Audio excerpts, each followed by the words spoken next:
Bem-vindos a mais um episódio do GuiaCast. Meu nome é Márcio Pereira. Hoje vamos falar sobre dois temas que despertam curiosidade e polêmica: os esteroides anabolizantes e as canetas emagrecedoras. Substâncias que prometem resultados rápidos, mas que exigem cuidado, acompanhamento médico e responsabilidade. Para esclarecer o assunto, recebemos o Dr.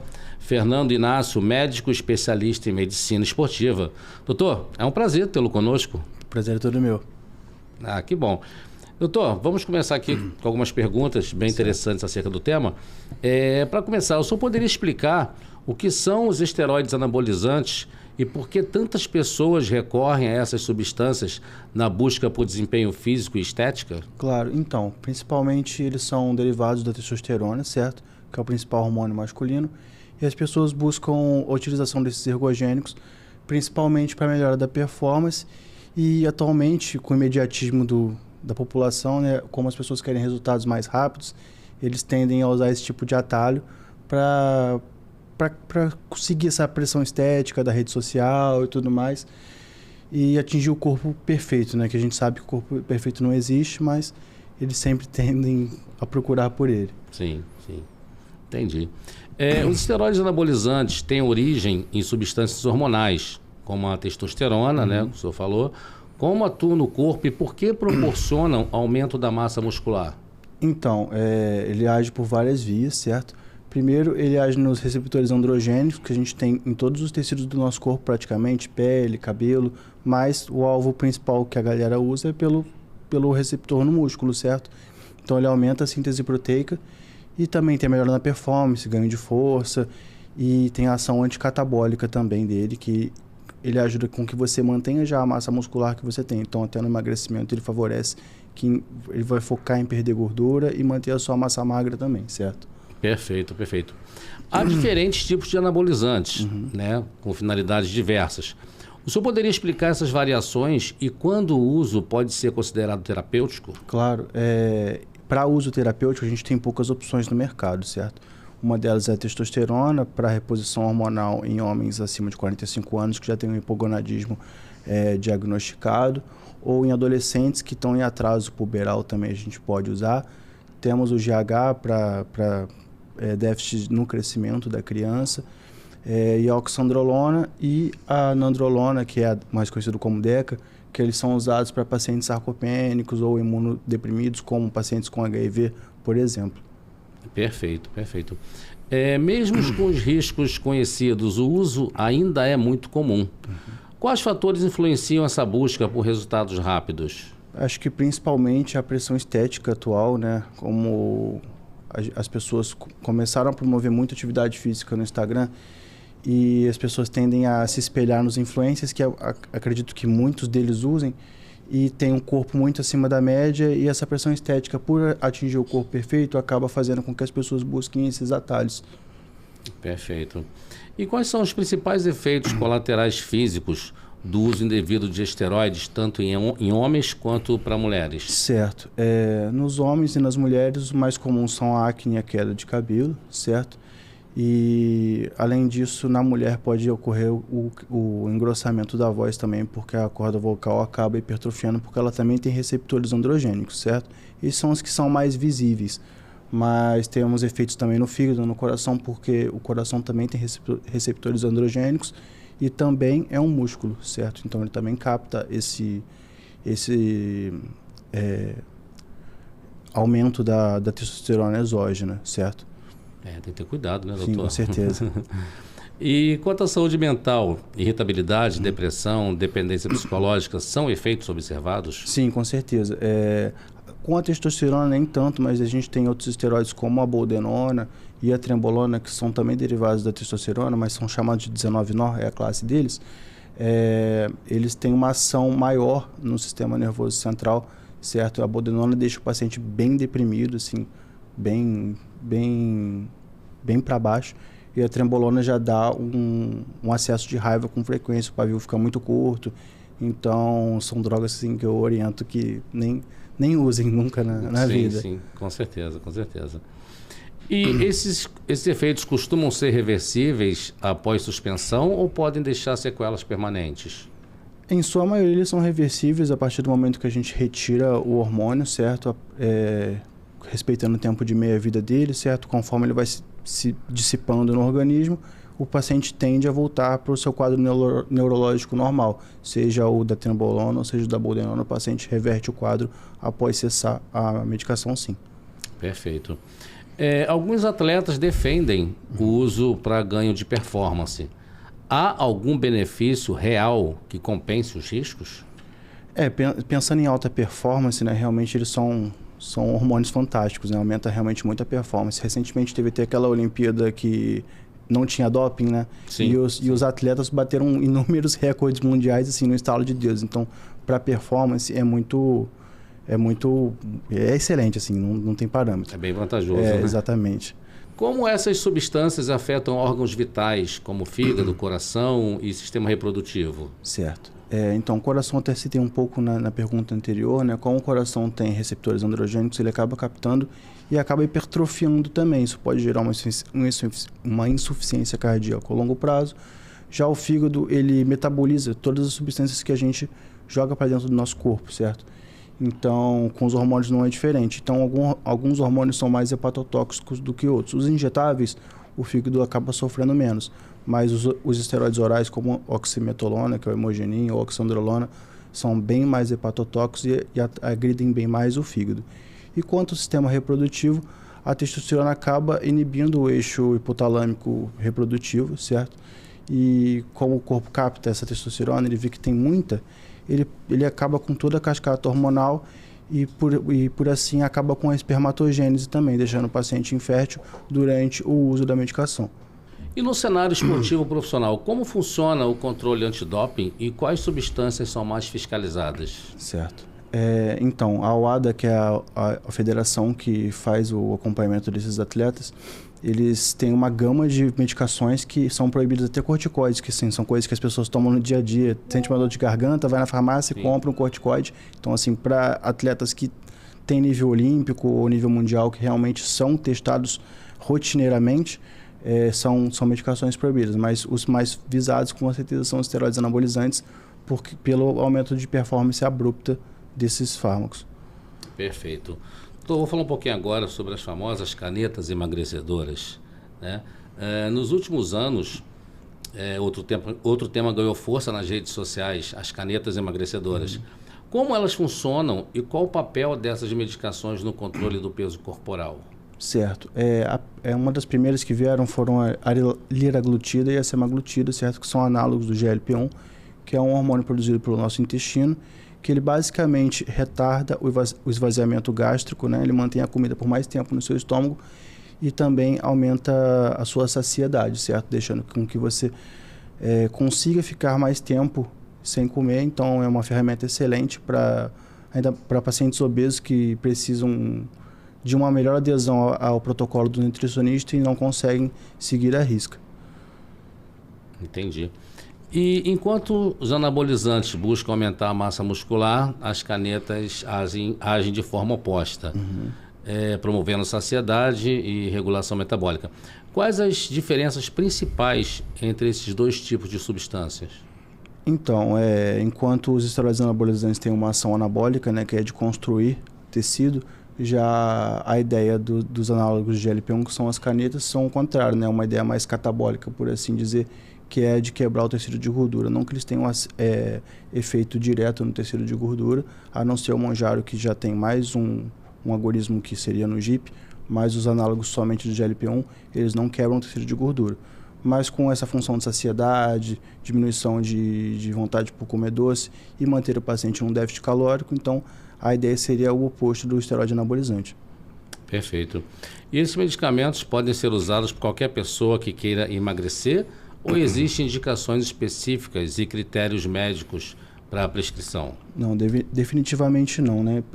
Em bula seria para o tratamento da obesidade ou da diabetes mellitus tipo 2, certo? Mas a gente pode fazer no paciente com sobrepeso que tem alguma comorbidade, como hipertensão arterial, a diabetes já citada e a apneia do sono também. Para a apneia do sono também? Entrou agora em bula. Pô, que bacana, cara. E quais cuidados o paciente deve ter durante o tratamento, especialmente quanto à alimentação, acompanhamento e prevenção de efeito rebote? Então, o ideal, o paciente obeso, como é uma doença multifatorial, ele precisa de um acompanhamento multidisciplinar, certo? Então, ele precisa de um acompanhamento psicológico, um acompanhamento nutricional, para que ele aprenda a ter uma boa relação com a comida também. Porque se a gente só trabalhar na fome dele e inibir essa fome, a partir do momento que a gente atingir um nível ótimo de peso ideal para ele e suspender a medicação, ele não mudou o pensamento dele. Então, ele vai voltar, vamos dizer que ele chegou em 70 quilos, mas a cabeça ainda é do cara que estava com 120 quilos. Então, ele vai voltar a comer, vai voltar com compulsão e vai ter reganho de peso. Doutor Fernando, qual seria a maior diferença entre a semaglutida e a tizerpatida? Então, a semaglutida é um análogo do GLP-1, certo? Que é um hormônio produzido pelo nosso intestino, que promove saciedade e retarda o esvaziamento gástrico, certo? Já a tirzepatida, ela tem uma dupla, ele é duplo agonista, certo? Além do GLP-1, ele é análogo do GIP também, que é outro hormônio produzido pelo nosso intestino, que ele otimiza essa saciedade e ainda tem ação no tecido de gordura, ele quebra o tecido de gordura, então ele promove a lipólise, certo? Quais seriam as diferenças na prescrição das canetas para quem tem indicação e quem busca esses subterfúgios apenas por questões estéticas? Então, ela embula somente para paciente obeso, certo? Ou paciente com sobrepeso que tenha comorbidades como a diabetes, a hipertensão e a apneia do sono. E é um paciente que tem um ambiente metabólico muito ruim, então ele necessita dessas canetas assim, são um padrão ouro para o tratamento de obesidade hoje em dia, certo? Acredito que a bariátrica vai acabar no futuro, ou vai ser só para super obesos realmente. Só que caiu na graça do povo para usar só para perder 3, 4 quilos, que é um peso que você conseguiria perder com um mês de dieta aí, treinando legal, com bom acompanhamento nutricional, certo? E como com o uso dela para esse emagrecimento rápido, não seria um emagrecimento sustentável. A partir do momento que o paciente tira a caneta, ele vai voltar com a fome de antes, ele vai comer mais, e vai ter reganho de peso, então não vai ser realmente uma manutenção do peso sustentável. Inclusive, está vindo mais um análogo agora, que é a retatrutida, que ela está em fase 3 de estudo, que ela, além de análogo do GIP e do GLP-1, ela também é um análogo do receptor de glucagon. Então, além dela favorecer o emagrecimento, ela ainda ajuda o corpo a manter a massa magra que tem. Então, o paciente que está no emagrecimento consegue emagrecer e perder mais gordura do que em relação aos outros análogos, certo? Só que atualmente ela ainda está em fase 3, não está no mercado e tem tido muitas vendas ilegais desse fármaco, em teoria, né? Porque a gente não sabe o que tem nessa caneta que está vindo acho que está vindo da Europa, se não me engano. E as pessoas se põem a vida em risco, né? Assim, você tem que saber muito bem o que você está injetando no seu próprio corpo. Mas quando ela sair, será uma medicação fantástica que vai vir para melhorar a qualidade de vida dos pacientes obesos aí, com certeza. Que bom, vamos aguardar então, né? Amém. Perfeito. Doutor, nós recebemos algumas perguntas, né, de pacientes do Guia Saúde e a gente vai te fazer algumas dessas perguntas. A Ana perguntou: faço academia há anos e vejo pessoas com resultados muito rápidos. Dá para perceber quando alguém está usando esteroides? A gente não pode bater o martelo, né, porque a genética é um fator fundamental. Tem gente que tem uma genética muito privilegiada, certo? Mas alguns músculos, como o trapézio e o ombro, têm bastante receptores androgênicos. Então, eles são os primeiros a dar resposta a esse tipo de esteroide anabolizante. E uma outra coisa é, quanto maior o paciente ou atleta e mais seco ele é, mais provável que ele não seja natural, porque é muito difícil você manter um grande volume muscular com baixo percentual de gordura. Perfeito. Uma perguntinha agora do João. É verdade que o uso de anabolizante pode causar infertilidade e impotência sexual? Então, durante o uso, a infertilidade acontece, né? Ou quase infértil. Não, tem pacientes que ainda produzem espermatozoide, mas fica muito difícil de vir a concepção com a esposa, certo? Em relação à impotência, quando a gente tira a medicação e precisa fazer uma terapia pós-ciclo, o paciente pode ficar um tempo ou outro ali com a libido baixa, porque até você religar o eixo e fazer com que o corpo produza naturalmente a testosterona novamente, ele pode ficar por um tempo impotente, sim. Mas Perfeito. Isso é completamente reversível. Ah, bom. A perguntinha aqui do Lucas. As canetas emagrecedoras substituem dieta e exercício ou devem ser apenas para parte do tratamento? Não, com certeza não, certo? Elas são uma ferramenta do processo de emagrecimento, mas que são fundamentais aliados a uma dieta e o treino, com certeza, o cardio, o treino resistido de força também para melhorar todo o ambiente metabólico do paciente, que o paciente obeso já é um paciente, essa palavra está muito sendo falada de uma maneira errada, mas os pacientes obesos são bem inflamados, certo? Então, com a melhora da alimentação, da atividade física, o ambiente metabólico fica bem favorável e com o ganho de massa associado à perda de gordura, possibilita com que ele tenha um reganho menor quando retirar a caneta, porque quanto mais massa muscular nós temos, maior é a nossa taxa metabólica basal, mais rápido é o nosso metabolismo. Sim. E assim faz com que o paciente consiga manter o peso ideal. Perfeito, perfeito. Doutor, você está agora aqui alguns mitos e verdades e gostaria que o senhor esclarecesse para a gente. É verdade que quem faz uso de esteroides sob orientação médica não corre riscos? Não, definitivamente não. Ninguém está imune dos riscos, certo? Tem gente que tem mais sorte, tem gente que tem mais azar. Assim, eu costumo relacionar com o cigarro, né? O primeiro maço de cigarro nunca faz mal para a pessoa, sim, assim como a primeira ampola, a segunda ampola de Durateston nunca faz. Mas no longo prazo, 20, 30, 40 anos, pode acarretar algum problema, como insuficiência cardíaca e até algum problema hepático também. Perfeito, perfeito. E é verdade que os resultados dos anabolizantes somem rapidamente após para uso? Então, em sua maioria sim, né? A gente não consegue manter os resultados, ainda mais se forem muito expressivos depois que a gente tira a testosterona, certo? Porque vamos pensar num paciente que estava com 3.000 de testo e o normal é 600, 800 ali, comparando com o aluguel. Se você paga 2.000 de aluguel e depois começa a pagar 800, você não consegue morar no mesmo lugar. Com o físico também é a mesma coisa, você está pagando aquela taxa de testosterona. A partir do momento que você reduz, você não consegue mais manter a massa muscular que você estava mantendo com aquele nível suprafisiológico. É verdade que o emagrecimento saudável pode ser alcançado com acompanhamento, alimentação e uso médico de tecnologias modernas, como as canetas? Com certeza. As canetas vieram para revolucionar o mercado da obesidade, né, o tratamento do paciente, porque, como eu disse, como por ser uma doença multifatorial, às vezes o paciente tem um ambiente que não é favorável alimentar, a cabeça, né, pode ter um quadro depressivo associado. Então, tudo que chega no mercado de novo e pode ajudar esse paciente é de grande importância. Perfeito, perfeito. Bom, doutor Fernando, para encerrarmos, qual a mensagem o doutor deixaria para quem busca mudar o corpo, mas precisa entender a diferença entre resultados rápidos e saúde duradoura?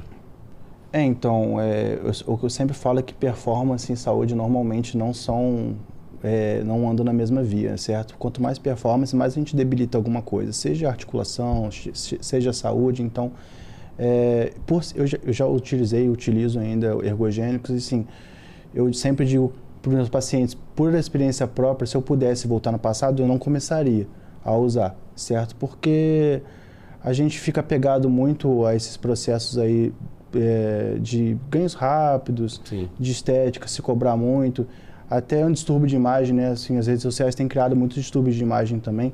Então, eu acho que a gente tem que se sentir bem do jeito que a gente consegue se manter saudável, sem nenhum tipo de atalho. Perfeito, doutor. Bom, agradecemos aí ao doutor Fernando Inácio por esclarecer tantas dúvidas sobre esteroides, anabolizantes e canetas emagrecedoras. Informação, equilíbrio e orientação médica são os pilares de qualquer transformação corporal segura. Até o próximo episódio do GuiaCast. Obrigado.